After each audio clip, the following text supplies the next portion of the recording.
My mum didn't always need a wheelchair, and therefore we had never considered what life would be like for her in one.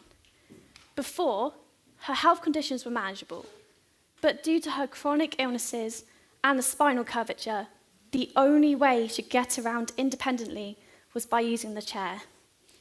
Now, the first time she used one by herself, I was 19 and studying at Roehampton University. She wanted to come visit using this new form of mobility, and I was really eager to show her the grounds. But before we even got there, I had to pick her up from the coach station. Now, the planned trip should have taken around 15 to 20 minutes. It took us an hour. We were using Google Maps because I wasn't familiar with the place I was picking her up from, and I needed some help getting home. The first direction told us to head towards this horrible rusty bridge that was steep and had lots of sharp corners. It was fine for me, however, it was a footbridge. I knew there must have been a different way around, but as I started to zoom in on the map, I couldn't make out if a different route could cater for the chair. So we just wandered around until, to our surprise, we found a path around the bridge. But this now meant we were 20 minutes away from our bus stop, which was just on the other side of the road. And in this situation, when you're tired and you're stressed, that's like seeing water in a desert. So after a long delay, and again, to our surprise, we thankfully found a path and got to our bus stop. And then a bus came. A big, red, beautiful bus, and then left with it rammed full of people on it. I looked at my mum, we composed ourselves, and we waited until another big, red, beautiful bus came, and this one stopped for us. And it had plenty of room, and we were so excited to be finally going home. Now, there's this button you have to press on the side of the bus to let the driver know that you want the ramp to come down. But for this to happen, the doors have to close first. I didn't know this at the time, so I went over to the driver to ask what was going on. I told him about why we were so frantic and upset, and he said he was really glad to help us, and that we should probably do something about that, maybe report it. Remember those words. And in the meantime, we heard all the mechanics of the ramp trying to come out. And there was lots of grunting and apologetic looks from the driver towards me, and it became very apparent, very quickly, that this ramp wasn't working. With that, we had to get off and again make a new route to the university. I decided to see if TfL had any tube or train stations nearby that were step-free. Aside from the fact that it was a long and daunting search, there were none that nearby that were accessible. So our last option was to call a taxi. It was expensive, but we had to get home. Now, all the taxi companies offered us a car until we said that we needed an accessible vehicle, at which point they said they were in too high demand. And one taxi company even told us, get this, that we should try calling at off-peak times. My phone credit and my resilience was starting to wear thin. So my only option was to follow some bike paths because I knew they'd be friendly for the wheels, and we had to avoid oncoming bikes all the while. And then thankfully, a bus headed in the direction to university was able to pick us up instead. But by the time we got to university, we lost the energy to do anything that day. It was a wasted trip. And I knew that I'd have to do some major planning before I went anywhere with my mum in a wheelchair again. And this was particularly important because I wanted to plan my mum's birthday trip out. Ahead of this trip, I decided to see if there were any accessible route planners, something to make the journey less tricky, completely step-free. Now, I understand it wouldn't skip the buses or make the taxis less busy, but it would avoid the long TfL search. And unfortunately, there weren't any.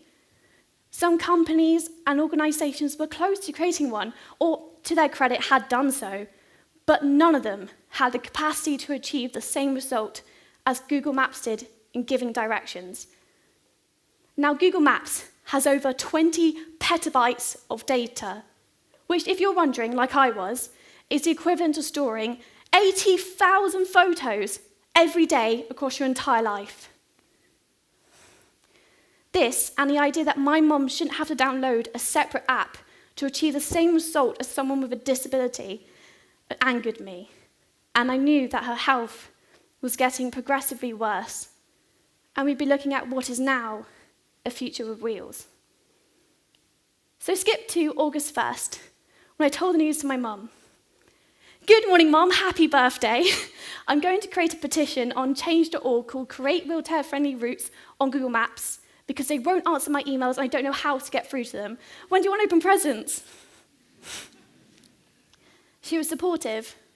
My whole family were, but of course skeptical, because if by some magic, miracle, or anything, this would get any signatures, Google wouldn't respond. But it didn't take a miracle. It took hard work. A week later, I got an email from change.org saying they'd like to feature my petition, that if I was lucky, I might get a few hundred signatures or even be featured in the local news. And in the meantime, I sent it out to everyone I could think of, all my local schools and unis and shops, asking them all to sign and share the petition. And then there was a short delay. So short that all I did was take my dog for a walk and have a nap. But when I woke up, it had thousands and thousands of notifications. People I hadn't spoken to since primary school, people I've never spoken to before, thousands and thousands of people signing it. And it was so big. It took 6 months. After so many interviews, I was losing my voice. It was printed in every national newspaper you could think of. And I even skipped lectures to be a key speaker with different campaigners and charities. Remember when that driver said, you should do something about that? Well, I didn't have to. It was people like yourselves. Millions of people were doing it for me, speaking out and staying loud. That I called the whole project Stay Loud. It wasn't just about helping those with wheelchairs, but helping those with alternative needs in areas that would have been overlooked beforehand. And the core message behind Stay Loud was this: push to be heard and listen to those pushing. And this started trending in a hashtag. It went viral. It was up there with the big names and the hot topics, and I couldn't believe my eyes.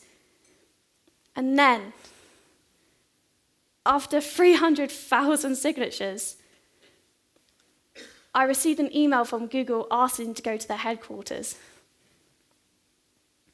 I, a girl from Somerset, somehow got Google's attention, and all I could think was, shit.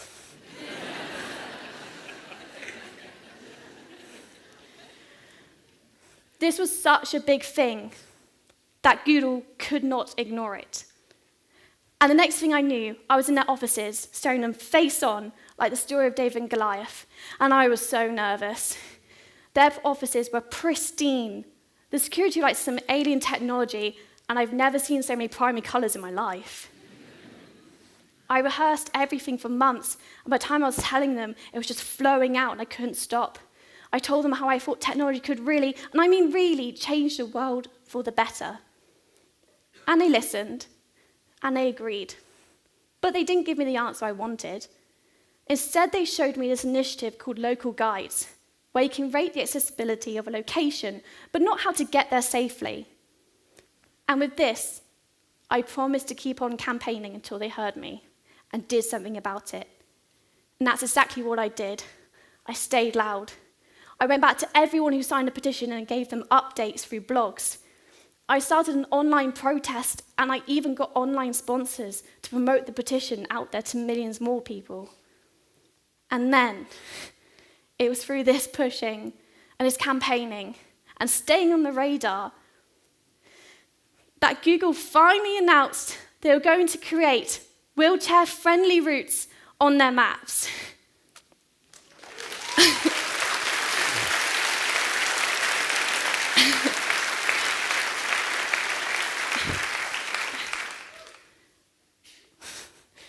If younger Val could hear that now. When I think back about this petition, I question why it was successful and how I would like to encourage other people to do so. And I can identify 3 things that all link in with changing our approach to change. And I'd like to share them with you today. The first thing is that I identified an opportunity for change. I truly believe that we can get so settled in our routines that we don't consider that we shouldn't be, that we don't decide to do anything differently until there's a problem. So where can you make that change? Number 2, there was a story. The story I just told you traveled around the globe. It was talked about by millions of people because it was memorable, because it resonated with them. Everyone has a reason for doing something. So what's your reason? And lastly, it was going to positively affect everyone. All of you in this room could benefit from that change. And whether it's millions of people or just yourself, if it's going to positively impact someone, then I promise you it's worth doing, and others will help you in doing so. I was just a small girl who made a big change by staying loud. And know with the right willpower and resources, you can too. Now, before I leave, I want to tell you about the other journey my mum made once the petition was successful. She got from the university back to the coach station in just 14 minutes, even during on-peak times. I think next year I would get her a cake for her birthday.